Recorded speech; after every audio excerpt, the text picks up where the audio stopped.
안녕하세요. 저는 70을 바라보고 있는 60대 후반의 여성입니다. 아주머니들과 통성명을 하며 매일같이 말하는 나이인데 이렇게 인지를 하고 직접 글자로 적으니 새롭게 느껴지네요. 이제 저도 나이를 정말 많이 먹은 것 같습니다. 언제 이렇게 나이를 먹은 건지 정말 세상 빠르네요. 그만큼 세상이 좋아지기도 했고요.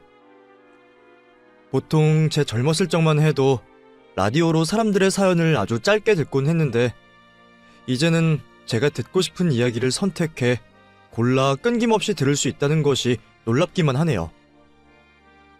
이 세상의 발전으로 인해 제 사연도 이토록 쉽게 여러분들께 들려드릴 수 있는 거겠죠. 제 사연은 제 아들네에 관한 이야기입니다만 제 자서전이기도 합니다. 이런 좋은 기회를 맞아 허심탄회하게 전부 다 말해보고 싶네요.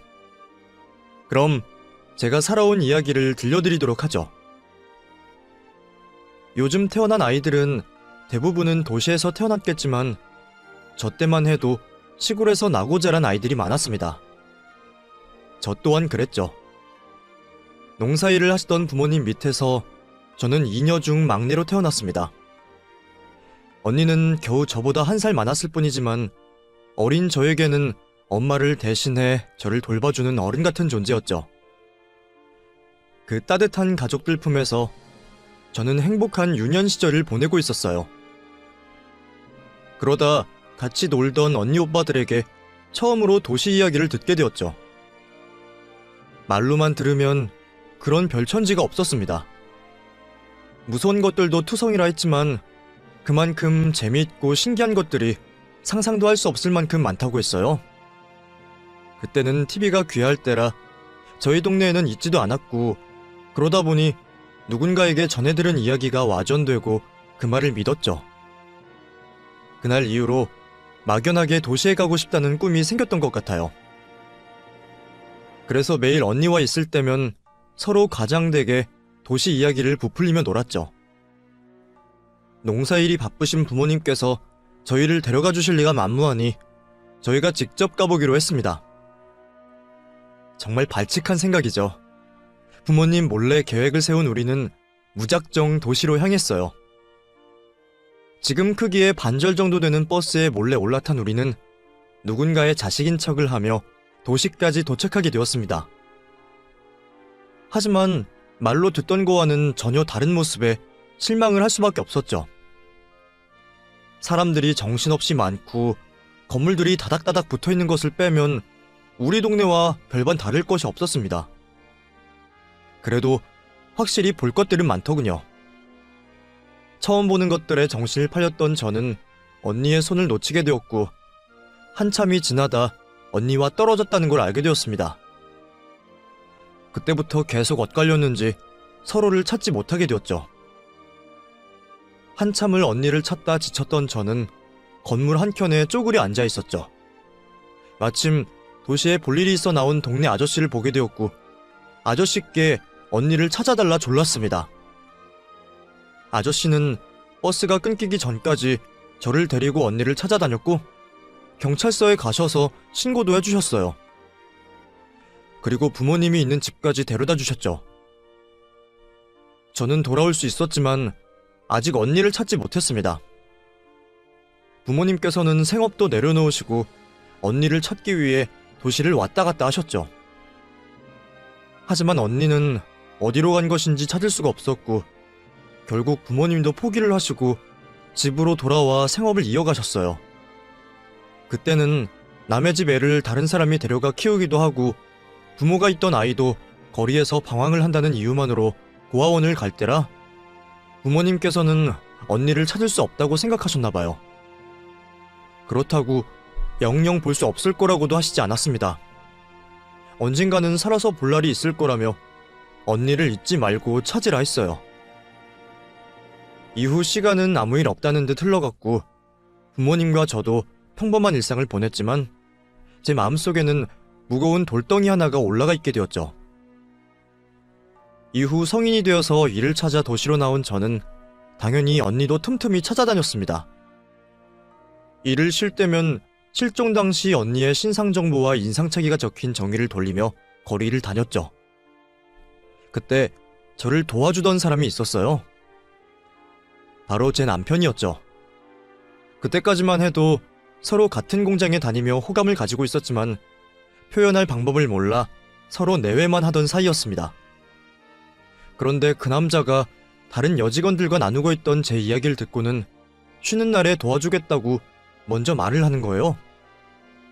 자기 말만 하고 사라진 남잔 정말 쉬는 날 그 장소에 나와 있었고 언니를 찾는 일을 도와주었습니다. 그날을 계기로 서로에 대한 물꼬를 튼 우리는 점점 가까워졌고 특히 잃어버린 언니로 인해 무거운 마음을 가지고 있는 저에게 큰 힘이 되어주는 사람이 되었습니다. 저와 연인이 된 이후에도 남자는 같이 연애할 시간을 줄여가며 언니를 찾는 일에 도움을 주고는 했어요. 책임감 있고 제 근심마저 나눠 가지려는 남자를 놓칠 수 없었고 우리는 조촐한 결혼식을 올리고 부부의 연을 맺게 됩니다. 그 당시 대부분의 부부들이 그렇듯 남의 집 단칸방살이로 신혼생활을 시작했던 우리는 아이를 많이 가지길 원했어요. 지금 젊은 부부들의 분위기와 달리 그 당시는 딸 자식 가리지 않고 많이 낳는 게 가정이 행복하다고 생각하던 시절이었죠. 우리도 마찬가지였어요. 하지만 우리의 바램과 달리 아이가 쉽게 생기지 않았습니다. 부부간의 일로 비뇨기과는 물론이고 산부인과를 찾아간다는 건 상상도 할 수 없던 시절이니 오로지 삼신할매와 조상님께 빌며 우리 닮은 아이를 달라고 했죠. 그 바램이 하늘에 닿았는지 정말 긴 노력 끝에 우리의 아이를 낳을 수 있었습니다. 워낙 임신하는 데 있어 마음고생을 많이 해서 그런지 우리는 아이 가지는데 더는 고생하지 말고 하나 있는 아이에게 온 정성을 들여 키우자고 했고 아들 동현이에게 온 정성을 쏟아가며 키웠죠.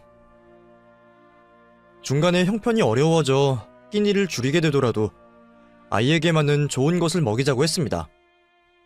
우리는 물에 밥을 불려 먹어도 아이에게는 고기 반찬이 된 밥상을 차려줬죠. 남들은 유난이라고 했지만 그렇지 않았습니다. 아이가 우리의 바람대로 잘 자라주었거든요. 자식이 원하는 대로 자라주는 걸 보는 재미가 얼마나 있던지 우리는 힘든지도 모르고 아이에게 모든 지원을 해주기 위해 노력했습니다. 그 결과 아들은 명문대를 입학했죠. 짧은 가방끈이 항상 바깥 생활하는 데 있어 창피하고 불편함을 줬던 우리에게 정말 자랑스러운 아이였어요.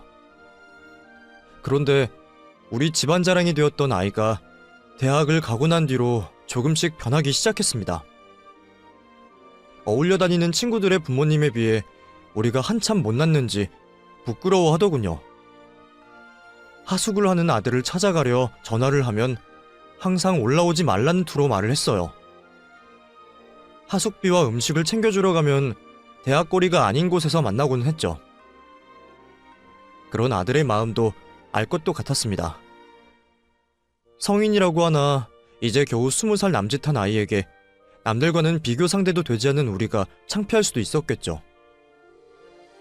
어차피 남편이나 저나 아들의 그림자가 되더라도 아들 잘 되는 모습만 보면 되었기에 굳이 앞에 나서서 아들에게 피해를 주지 말자고 이야기를 나눴어요. 그날 이후 우리는 아들이 원하는 대로 행동했습니다.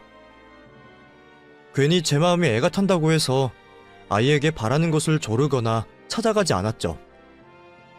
못난 부모를 만나 백도 돈도 없었지만 그에 상관없이 승승장구하는 아들을 보면 우리가 하는 행동이 맞는 거라 생각했죠.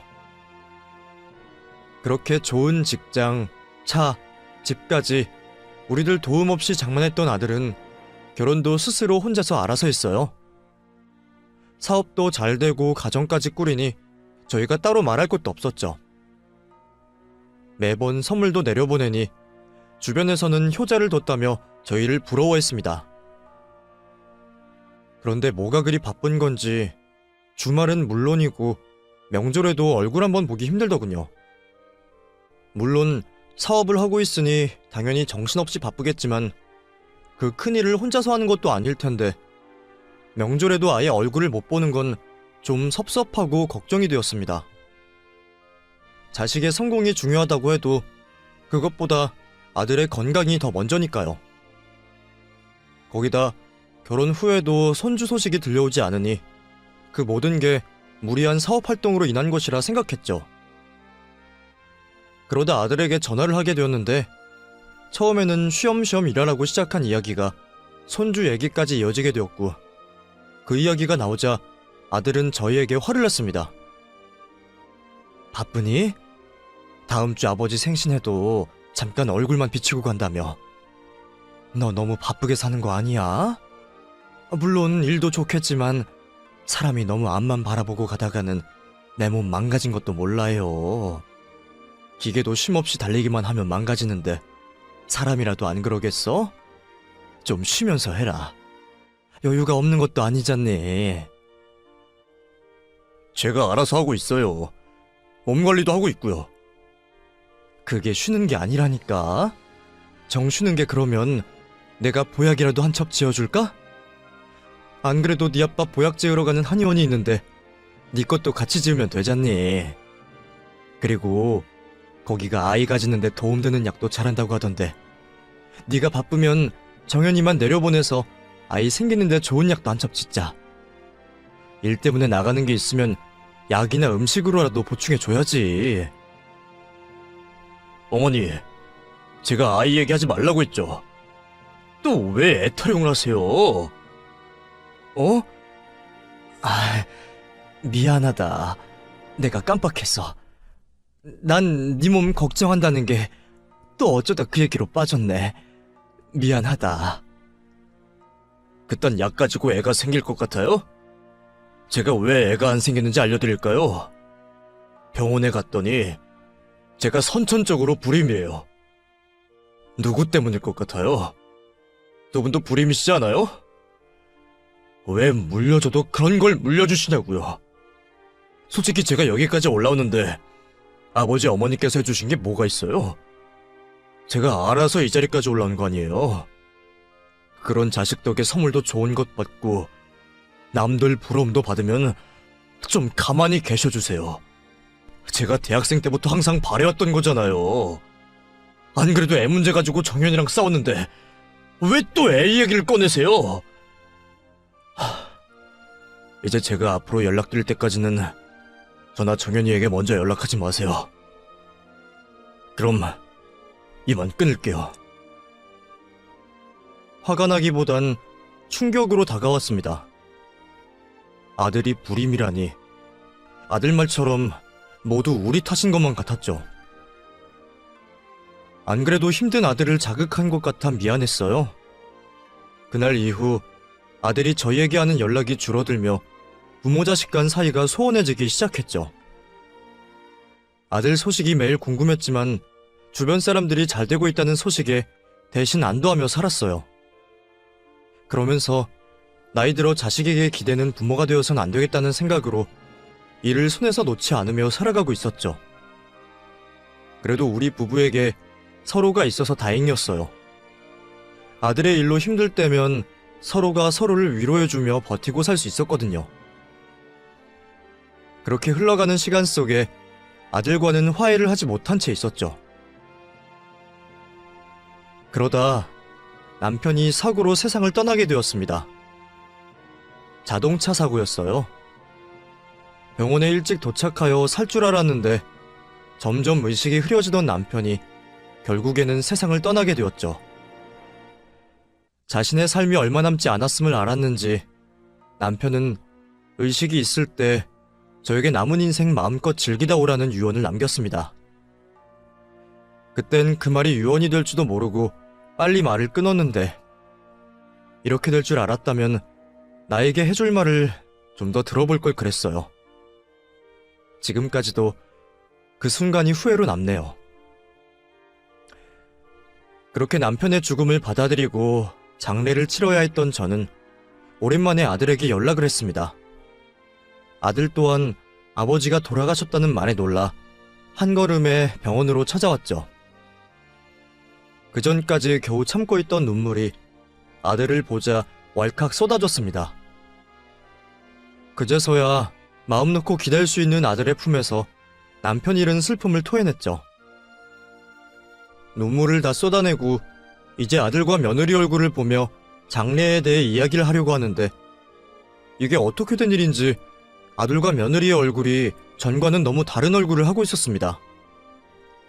분명 멀끔하게 정리가 잘 된 모습이었는데 이제는 얼굴색도 칙칙하고 생기라고는 하나 없는 모습이었죠.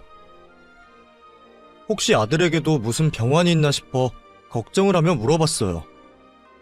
대답하기를 망설이던 아들은 그동안의 근황을 저에게 알렸습니다.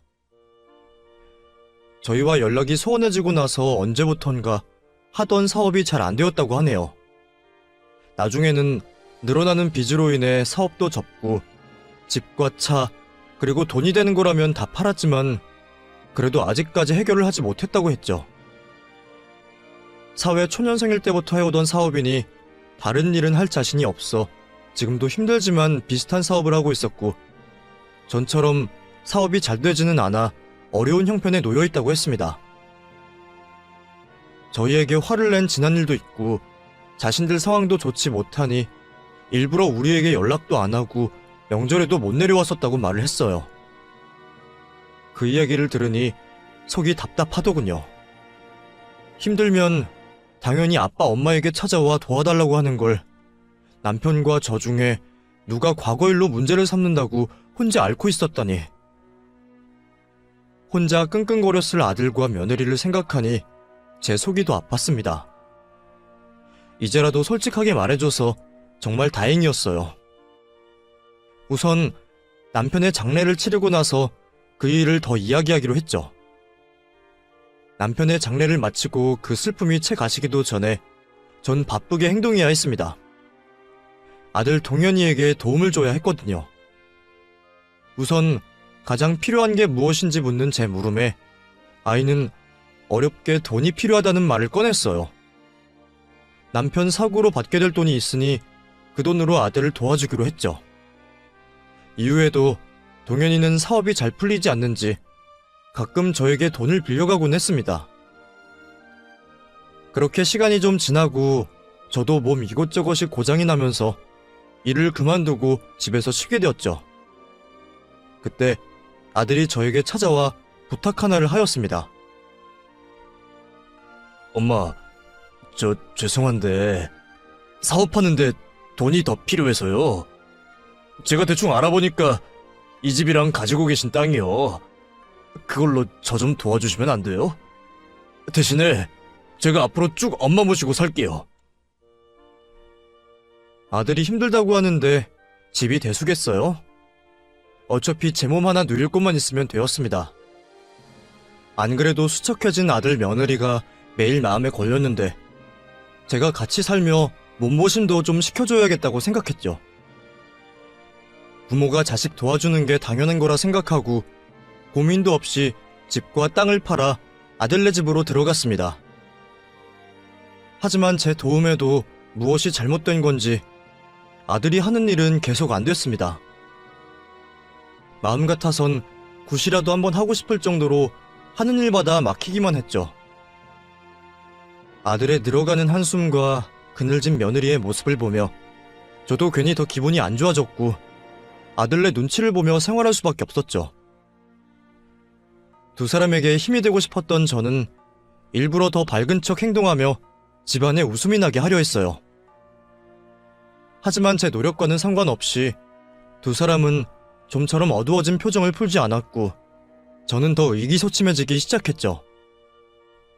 실질적인 도움을 주기 위해 저는 인근 시장과 구일란을 뒤져 부업거리를 찾아와 일을 했고 아이들이 저에게 쓰는 비용을 줄여주기 위해 식비를 아낄 겸 밖으로 나가 무료로 급식을 주는 곳에서 끼니를 해결하곤 했습니다. 잠자는 시간과 일하는 시간을 제외하곤 애들 편하라고 밖에서 있다 보니 시간이 참 많이 남았어요.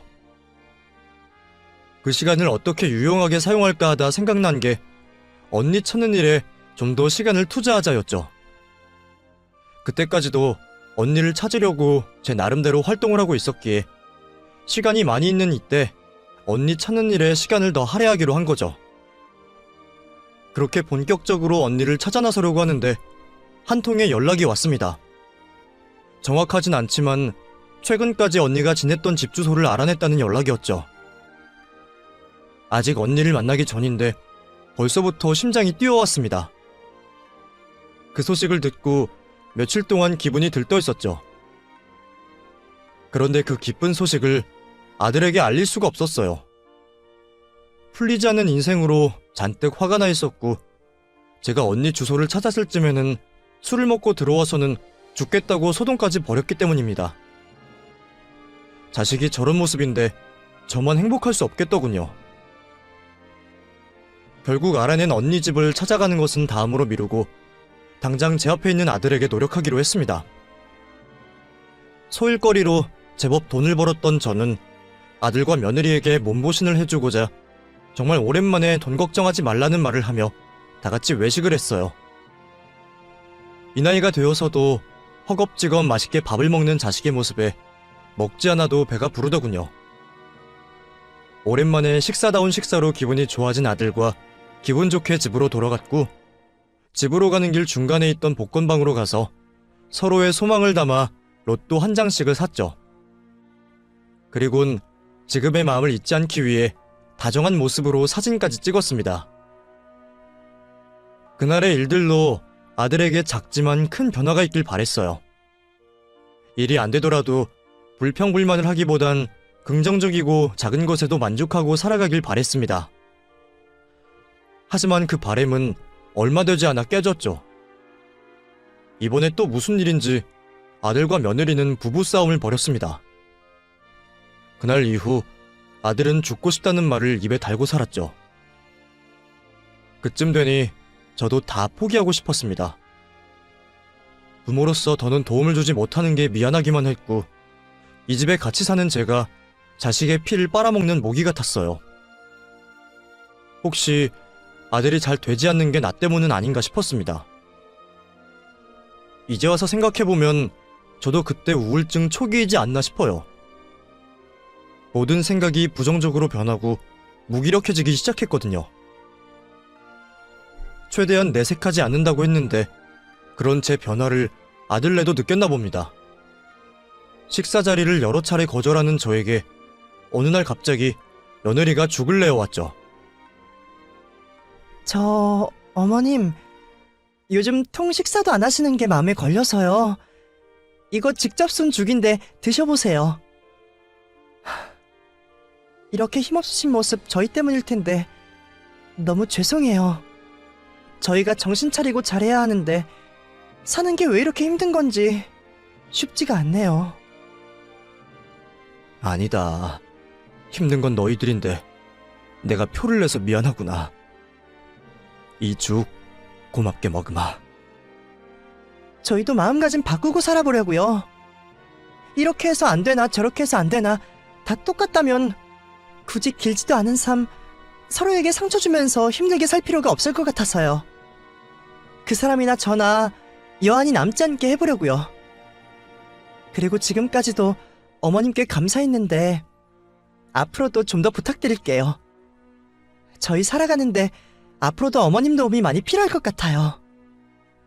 당연하지. 내 새끼 잘 되면 내가 좋은 건데. 나도 오늘 이 시간 이후로 오늘 같은 모습 보이지 않겠다고 약속하마. 너도 꺼내기 쉽지 않은 말일 텐데 먼저 해줘서 고맙다. 이 집을 들어오고 처음 듣는 희망찬 며느리의 말에 저도 오랜만에 마음이 편해졌습니다. 항상 잔뜩 긴장을 하고 자던 저였는데 정말 오랜만에 눈이 저절로 감겨지며 마음 편히 잘 수 있었죠. 잠을 들면서도 앞으로의 날들은 이전과 많이 다르겠구나 생각했고 얼른 내일이 오기를 바라며 깊은 잠을 들었습니다. 그렇게 오랜만에 단잠에 빠져있다 어딘가 모르게 몸도 불편하고 느껴지는 분위기도 달라 잠에서 깼습니다. 겨우 눈을 떠서 주위를 둘러보는데 어릴 적에나 보았던 집에 제가 누워있는 겁니다. 그것도 사람이 살지 않은 지 꽤나 되어 보이는 곳에서 말이죠. 아직도 꿈을 꾸고 있나 싶어서 제 볼을 꼬집어 봤습니다. 그런데 꿈이 아니더군요. 현실이었어요. 난 단잠을 잤을 뿐인데 꿈보다 더 꿈 같은 일이 현실에서 벌어지고 있었죠. 도대체 어떻게 된 일인가 싶어 자리에서 일어나 밖을 확인해 보려고 했어요. 그때 제 옆에 있던 편지지 한 장이 보였습니다. 그곳에 아들과 며느리가 적어놓은 편지가 있었어요. 그리고 왜 나를 이곳으로 데려왔는지도 적혀 있었죠. 자신들을 용서해달라는 글귀로 시작하는 그 편지는 계속된 사업 실패로 자신들 형편이 정말 벼랑 끝에 몰려있고 더 이상 저를 제대로 모실 수 없는 힘든 상황이라고 적혀 있었습니다. 가지고 있는 걸 모두 해결한다고 해도 당장 노숙밖에 할 수 없는 상황이고 쫓아오는 빚쟁이들로 인해 저에게도 피해가 갈 거라며 이렇게밖에 할 수 없는 자신들을 용서해달라고 하더군요. 자신들이 저에게 저지른 짓은 평생 죄책감을 가지며 고통 속에 살겠다고 했죠. 그리고 하늘에 있는 저와 남편을 만나 다시 한번 용서를 구하겠다 말하더군요. 그 편지를 읽고 나니 저와 남편이 막다른 길에 몰렸을 때가 생각났습니다.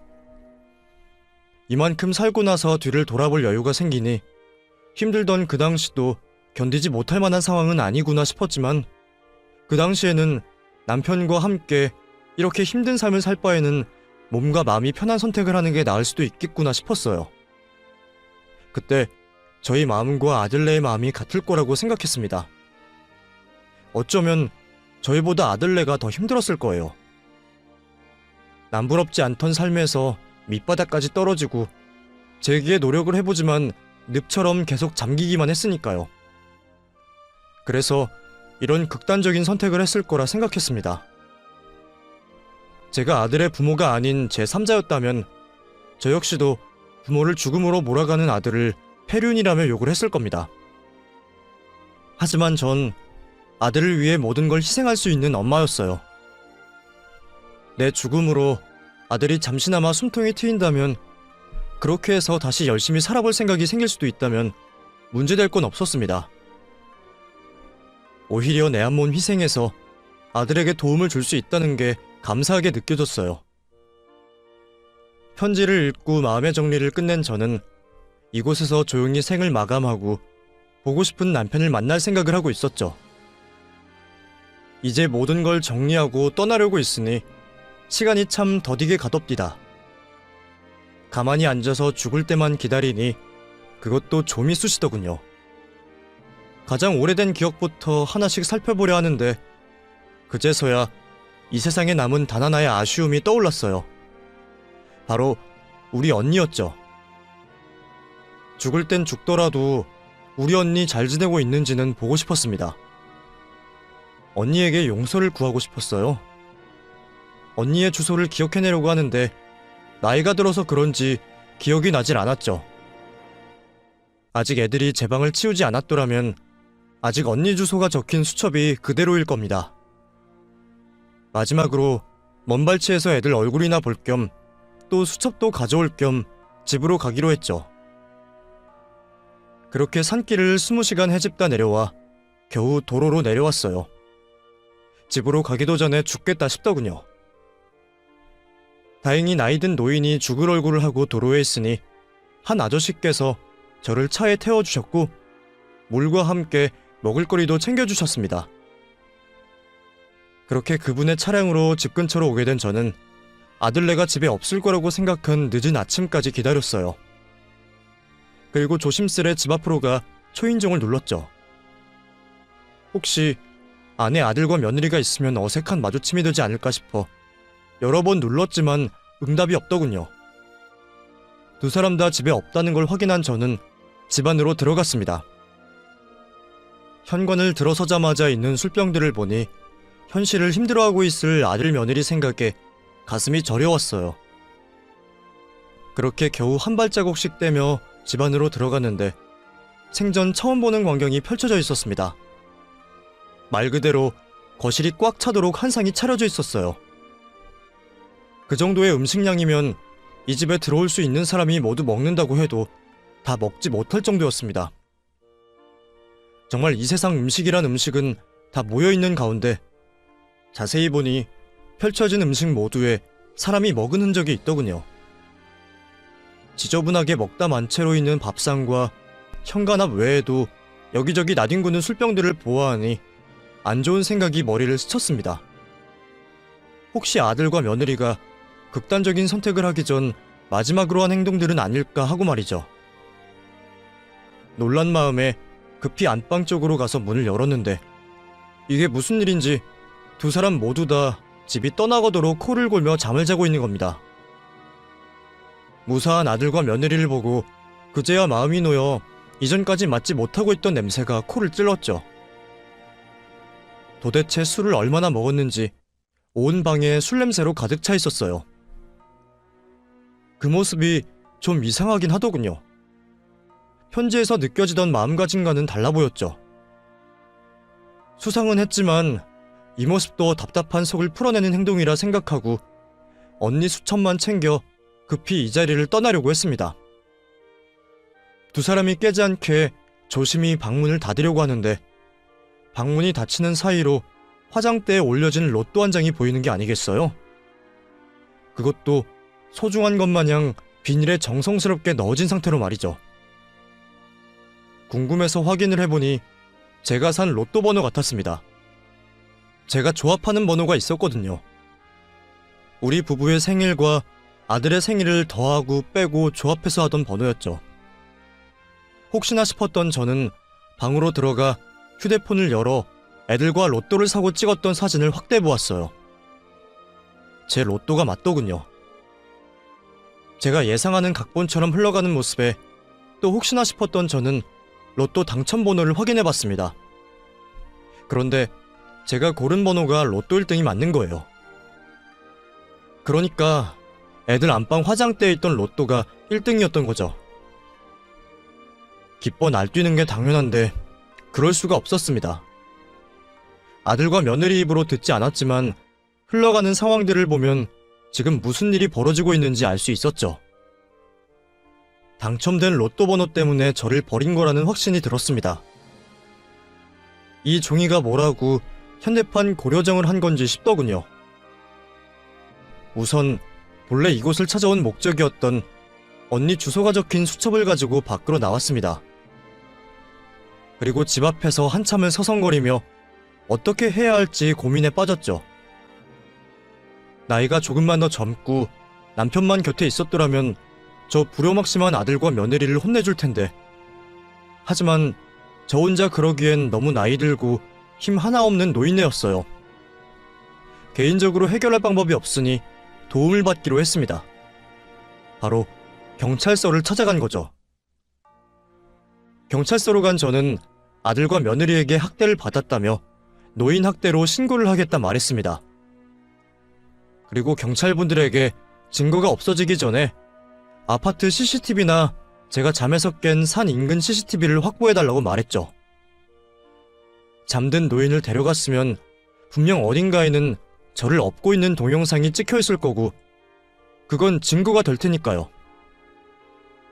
우선 사건 접수를 해주신 경찰분들은 제게 몇 가지 확인을 했고 집에서 산까지 가는데 아무것도 못 느낌을 수상해 하시곤 약물 검사도 받자고 하셨죠.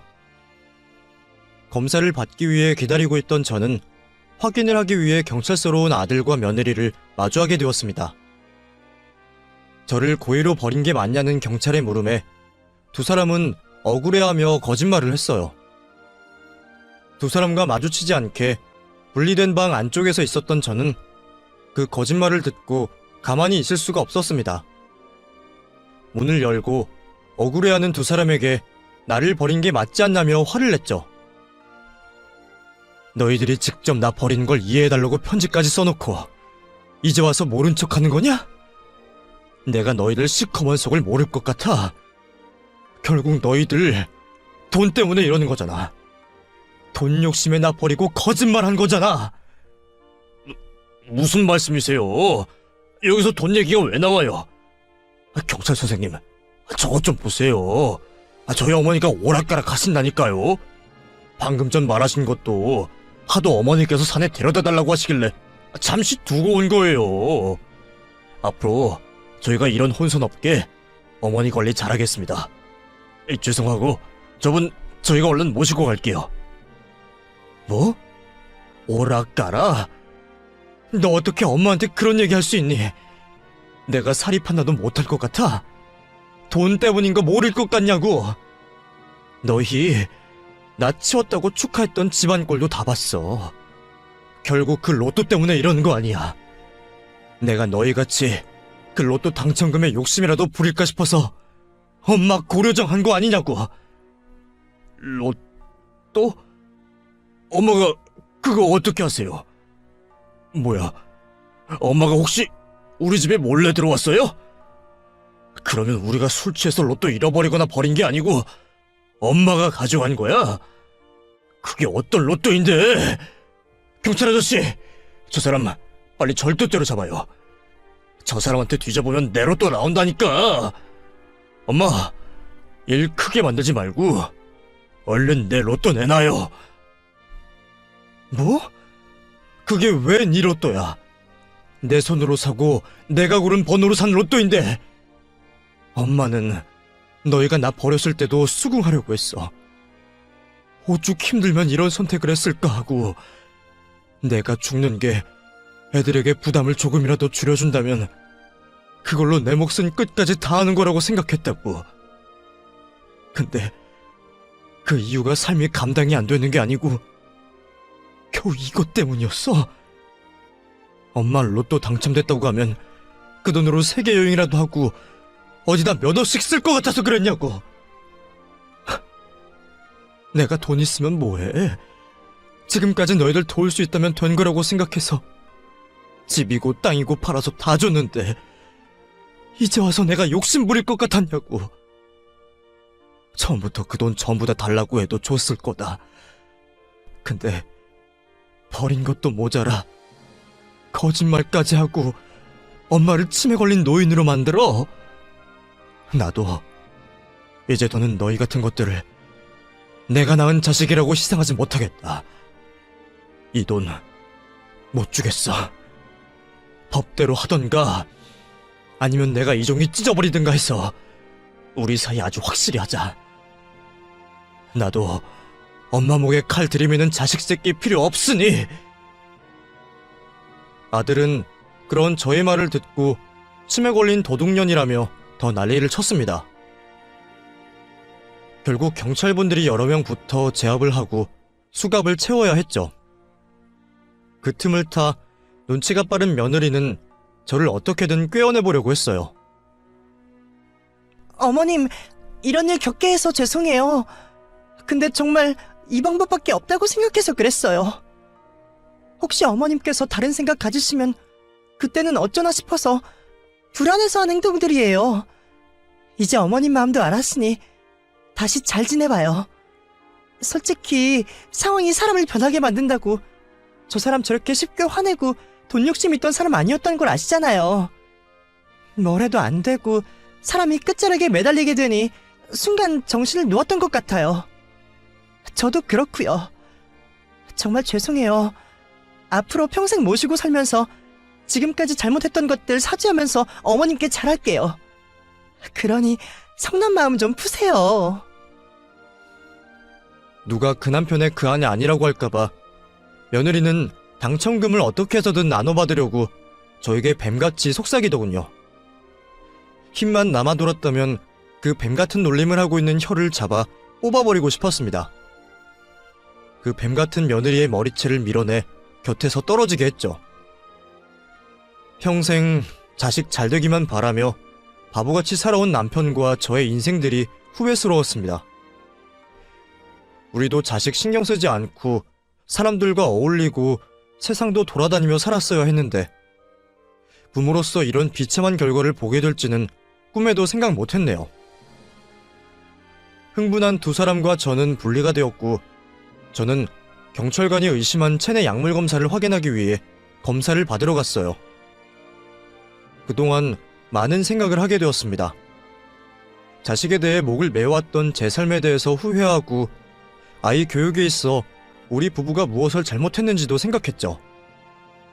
그러다 며느리의 말처럼 두 사람을 용서해볼까 하는 생각도 했습니다. 정말 이 모든 게 그놈의 돈 때문이고, 이 문제만 해결된다면 아들네와 함께 행복한 인생의 말년을 보낼 수 있지 않을까 싶었죠. 산속에서 마음먹었던 것처럼 자식에게 내 살 내어주는 게 부모의 숙명이라면 괜한 집안 다툼을 벌이지 말고 아들과 며느리에게 사과받는 것으로 끝나는 게 좋을 수도 있겠다고 말이에요. 정말 많은 생각을 했는데 우리 남편 마지막 얼굴이 생각나는 겁니다. 평생 좋은 것 하나 못 해보고 죽은 우리 남편이 너무 가여웠어요.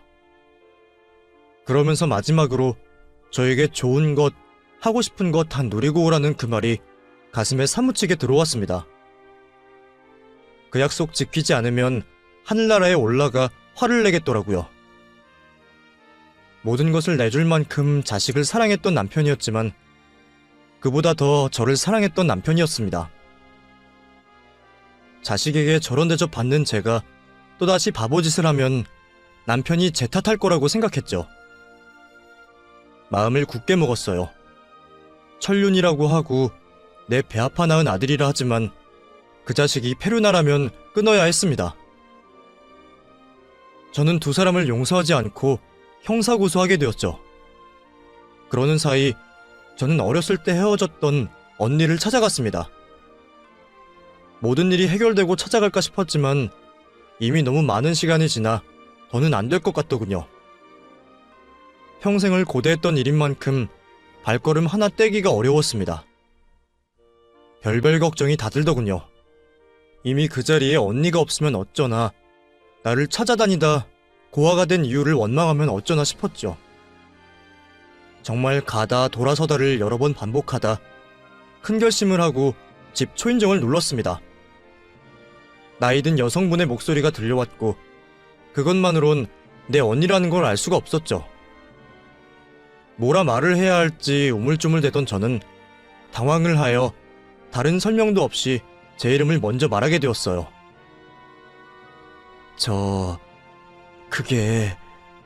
저 에란이에요. 혹시 여기 영란이 언니 집이 맞나요? 상대방의 대답이 없는 걸 보니 미친 사람쯤으로 생각한 것 같았어요. 이번에도 내가 너무 늦었구나 싶어서 힘없이 발길을 돌아서려는 그때 현관문이 열리며 누군가가 다급히 제 이름을 외치곤 내려오고 있었습니다. 제 이름소리에 다시 대문으로 간 저는 평생 못 볼 줄 알았던 우리 언니를 보게 되었습니다. 비록 60년 넘는 시간이 흘러 이제 서로 할머니가 되어가고 있는 얼굴을 하고 있었지만 정말 한눈에 알아볼 수 있었습니다. 우리는 누가 먼저라고 할 것 없이 60여 년 전 놓쳤던 손을 마주잡았고 서로가 서로의 품에 안겨 눈물을 쏟아냈죠. 평생 저를 눌러왔던 죄책감이 그날의 만남으로 조금은 해소되는 것 같았습니다. 우리는 한참 동안 서로를 다시 만난 것을 믿지 못한 듯이 여러 번 확인을 하다 언니 집안으로 들어가 서로의 이야기를 하게 되었어요. 서로를 그리워했던 나날들만큼 할 이야기들이 끝없이 나왔고 밤을 새고도 할 이야기가 남아있었죠. 서로 울고 웃으면서 그 끝나지 않을 것 같은 이야기를 나누다 최근에는 어떻게 살고 있는지에 대해 말이 나왔습니다. 언니에게 못할 말이 어디 있겠나 싶었던 저는 바로 며칠 전에 있었던 아들네 일을 말하게 되었어요. 언니는 힘들었을 내 선택을 잘한 일이라 말해주었습니다. 그리고 부모로서 절대 잘못된 행동을 한 게 아니니 죄책감 따위는 가지지 말라 했죠. 그때 언니의 그 말이 저에게는 참 의지되고 위안이 되었어요. 그리고 언니는 우리 자매 더 이상 떨어지지 말자며 자신의 집으로 들어와 살 것을 제안했죠. 염치불구하고 언니와 살고 싶었습니다. 이제 언니와 제가 남은 평생을 같이 살아도 떨어진 날들이 길었기에 한시라도 헤어지기 싫었거든요. 그렇게 언니와 한 집에서 생활하게 되었죠. 그 이후 아들과 며느리는 노인복지법과 함께 의료법 위반으로 처벌을 받게 되었습니다. 두 사람 모두 상해를 제외한 유기, 경제적 학대가 인정이 되어 징역이 선고되었고 며느리는 제게 준 죽에 자신이 처방받은 수면제를 넣었다는 이유로 의료법 위반에도 걸려 징역살이가 늘어났죠. 그리고 두 사람이 문제 삼은 로또에 대한 주인이 누구인가는 아주 싱겁게 결말이 났습니다. 제 휴대폰 속에 있던 로또를 사고 찍은 사진과 함께 로또방 CCTV, 아들과 며느리의 문자 내역으로 당연히 제 것으로 판명났죠. 로또를 받자마자 언니와 함께 당첨금을 수령하고 왔어요. 이제 이 돈만큼은 아끼지 않고 저와 언니, 그리고 저를 가족으로 받아준 조카들과 행복할 수 있게 사용해야죠.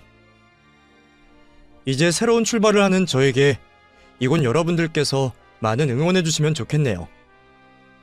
글을 읽어주셔서 감사하고 여러분들도 항상 건강하시고 행복하시길 진심으로 바라겠습니다. 감사합니다.